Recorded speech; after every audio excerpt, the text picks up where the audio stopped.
अभी जो retailer scheme है, अब इसको कुछ लोग जैसे आप कह रहे हैं फिक्स्ड रेट रिटेलर स्कीम, ये तो मुझे एमनेस्टी लगती है एक तरीके से। और इसलिए राशिद साहब, क्योंकि देखिए जो पहले पीओएस में आ चुका है, जो पहले टैक्स फाइलर है और वो एक मुनासिब अमाउंट में टैक्स दे रहा है, वो आज बैठ के ये सोच रहा होगा थोड़ा सा इंतजार कर लेता 2-3 साल, राशिद साहब की धमकियों से मैं ना डरता तो आज मैं जो है वो 1% टैक्स दे रहा होता अपने टर्नओवर पर, और उसमें मैं एडजस्ट करता विदहोल्डिंग टैक्स से, और अगर मेरा जो टैक्स बराबर हो जाता विदहोल्डिंग के तो मैं 25,000 रुपये देता। तो काश मैं कुछ इंतजार कर लेता तो मैं 25,000 रुपये दे रहा होता। अब राशिद साहब, आपको पता है अगर आप 20 करोड़ की टर्नओवर कर रहे हैं, सेल कर रहे हैं, 10% भी मार्जिन है आपका, तो इसका मतलब 20 लाख रुपए आप जो है वो कमा रहे हैं। तो इस पर तो 2 करोड़ रुपये कमा रहे हैं, उस पर तो अगर टैक्स है वो तो अच्छा खासा बनेगा। ये तो 25,000 रुपये अगर आप उनको छूट दे रहे हैं, ये तो उनके लिए तो यकीनन बड़ी अच्छी बात है। और इसीलिए आप लोग बड़े फख्र से कह रहे हैं कि ताजिर इससे खुश है। खुशी होगा ना, ताजिर से नाराज क्यों होगा इस पर? चलिए देखिए, चैलेंज क्या था गवर्नमेंट के पास। देखिए दो बातें। मैं देखिए, we are not living in a perfect world, neither in terms of political economy nor in terms of administrative capacity. तो पॉलिसी के ना 3 टेस्ट होते हैं। कोई भी पॉलिसी फ्रेमवर्क आप बनाते हैं, पहला टेस्ट होता है कि वो टेक्निकली करेक्ट सोल्यूशन है या नहीं, जिसकी अभी आप और मैं डिस्कशन कर रहे हैं।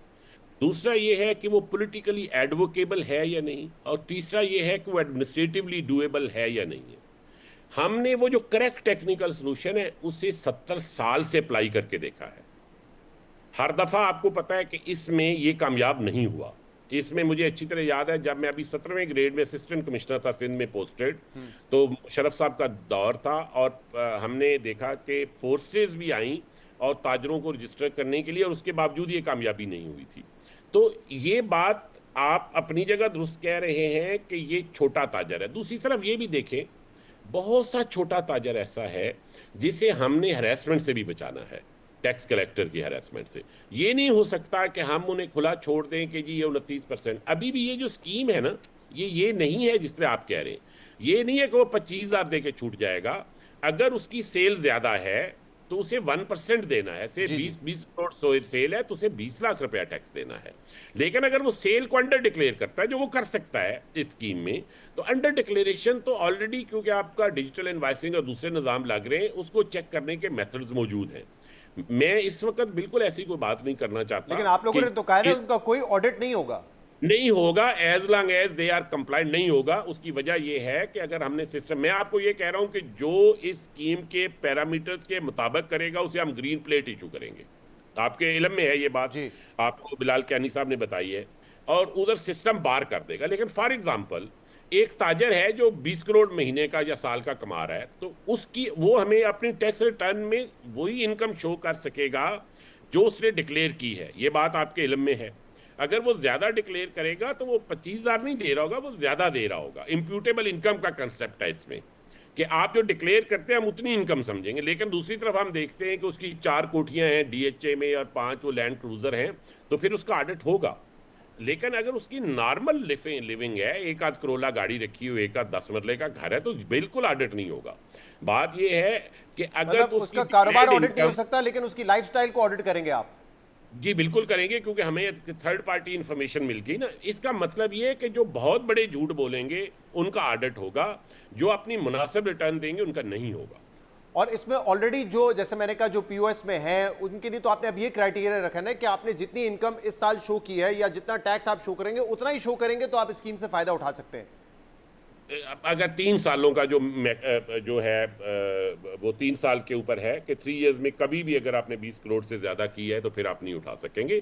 और लेकिन 20 करोड़ से बड़े, हमारा ये ख्याल है कि वो बड़ा ताजर होता है, उसे पीओएस सिस्टम पे आना चाहिए, डिजिटल इनवॉइसिंग पे आना चाहिए। जी, लेकिन इससे कोई डॉक्यूमेंटेशन भी होगी, क्योंकि इन्होंने जैसे मिसाल के तौर पर हम आर्ग्यू ही कर रहे हैं ना, सो एक अजम्पशन है कि वो अंडर रिपोर्ट करते हैं और ऑडिट नहीं है, तो ये भी हम नहीं कर रहे कि ठीक है इस मरतबा 50 अरब इकट्ठा कर लेंगे, लेकिन एक दफा डॉक्यूमेंटेशन हो जाएगी तो बाद में इनसे ज्यादा इकट्ठा कर सकेंगे। और अगर आपने ये कह दिया तो फिर तो ताजर ये 50,000 रुपए भी नहीं देगा। नहीं, मेरा नहीं ख्याल कि हम बाद में इनसे कुछ ज्यादा इकट्ठा करने का रहा। मैं आपको बताऊं, ये जो ताजरों के खिलाफ, मुझे एक बात समझाइए।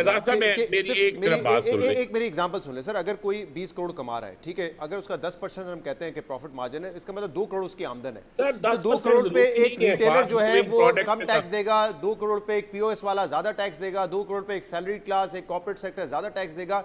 ये हमें खत्म करना है ना गैप। ये कैसे खत्म होगा अगर हम हाथ छोड़ के बैठ जाए कि ये 35 लाख ताजर ना मुशर्रफ के काबू आए, ना नवाज शरीफ के आए, ना इमरान खान के आए, ना इस मजबूत तरीन निजाम जिसके सामने हमने पीटीआई को देखा, जिसके सामने अदलिया को देखा हमने, अगर ये भी उन ताजरों से टैक्स नहीं इकट्ठा कर सकता तो फिर मेरे ख्याल से हमें पता है कि सबसे इस मजबूत तबका इस मुल्क में वो बेचारे छोटे 35 लाख ताजिर ही हैं।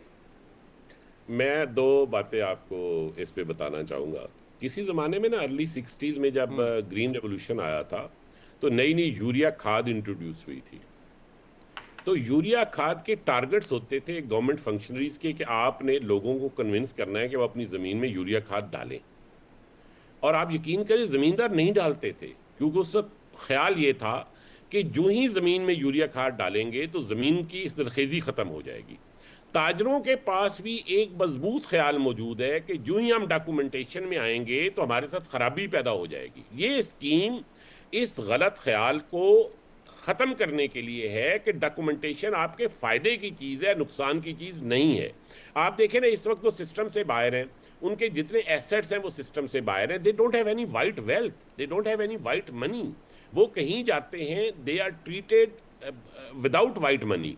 तो ये इन्हें खुद ही एहसास हो जाएगा। आज आपको पता है यूरिया, आप मतलब अगले 5 साल बाद जब वो यूरिया एक दफ़ा मजबूरी से मिन्नत से डलवाते थे, अब यूरिया मिलता ही नहीं है। तो ये ना एक सब कल्चर भी है शॉपकीपर कम्युनिटी में कि जी किसी तरह अगर डॉक्यूमेंटेशन, तो मेरा ये ख्याल है कि हमें ना एडमिनिस्ट्रेटिवली डूएबल, पॉलिटिकली एडवोकेबल का जो मैंने आपको क्राइटेरिया, उस पर ये अच्छा स्टार्ट है। Let do it. इसकी सारी ताजरों ने भी इसको एक्सेप्ट किया और ताजरों ने बैठ के डिज़ाइन किया। मैं कहता हूँ इसमें बिलाल अजहर कियानी साहब जो हमारे मिनिस्टर ऑफ स्टेट हैं, उन्होंने बहुत मेहनत की है।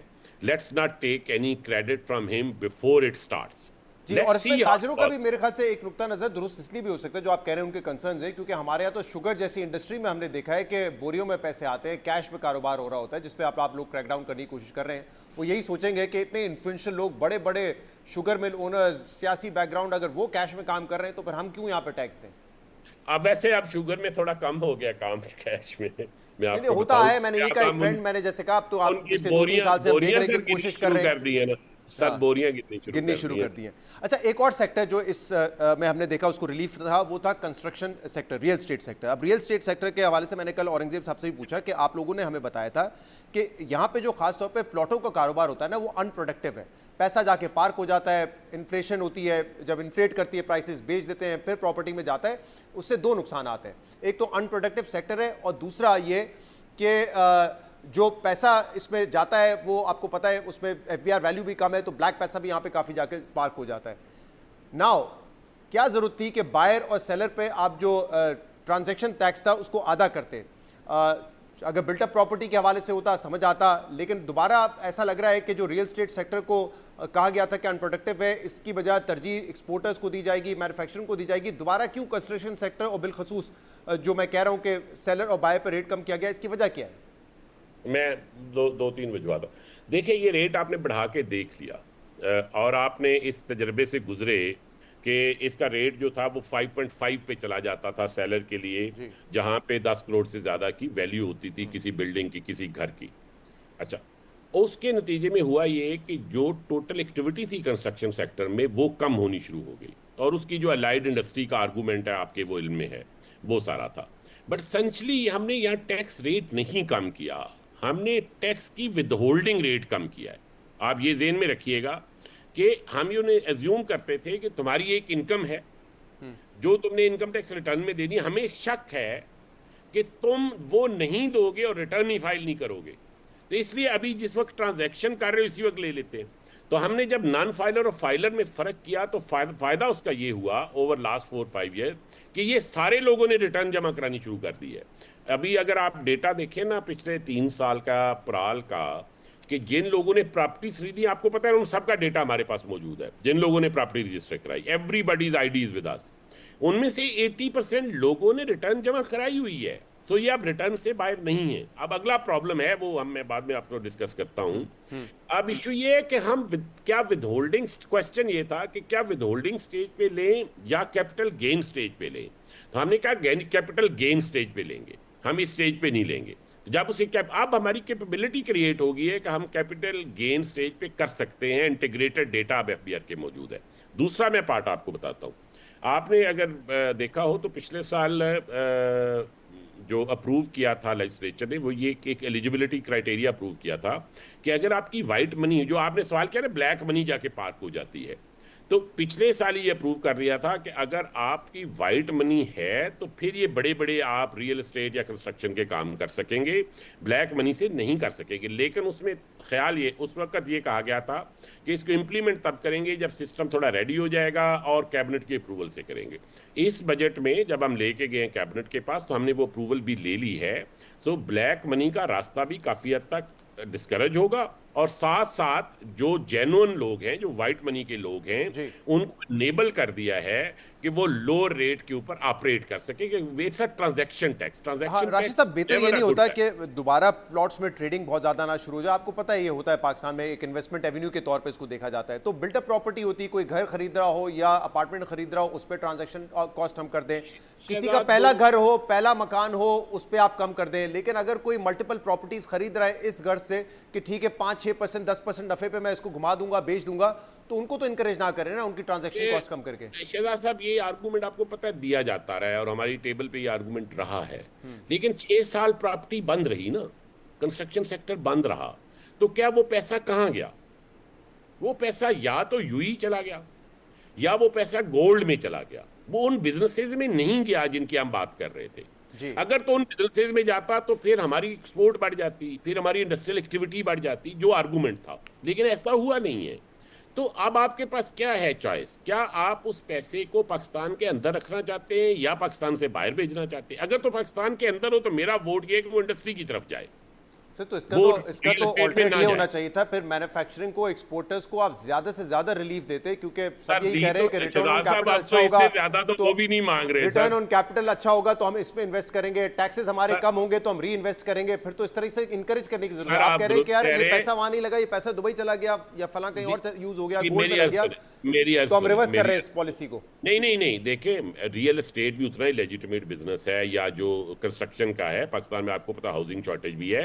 There are no sets of inferior or superior businesses in Pakistan. But अगर आप कहें कि मेरा वोट किधर है, तो मेरा वोट इंडस्ट्रियल एक्टिविटी की तरफ है, क्योंकि वहां लेबर और वो बाकी सारा ज्यादा। बट ये जो आप कह रहे हैं कि उनको मजीद रिलीफ देते हैं, इससे ज्यादा तो वो भी नहीं मांग रहे। अब शहजाद साहब वो भी खुश हैं, आप भी खुश हो जाए। आप देख नहीं रहे, जियो पे आज भी budget transmission Shahzeb Khanzada host कर रहे थे, और वहां पे जो बैठे हुए थे एक्सपोर्टर्स वगैरह, वो कह रहे हैं अभी भी हमारी कॉस्ट ऑफ डूइंग बिजनेस बहुत ज्यादा है।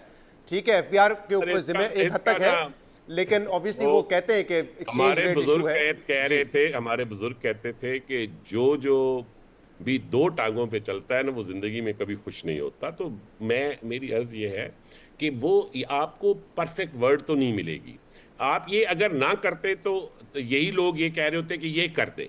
अब अगर मिल गया तो वो अगली की आर्गू कर रहे हैं, which is a legitimate thing. वो एडवोकेसी है। वो जो अभी आपको शाहजेब साहब के प्रोग्राम पे वो advocacy for the next year है। But I have talk to people, all the major business people, and they are largely happy. अब परफेक्ट स्टेट तो नहीं है, that I agree.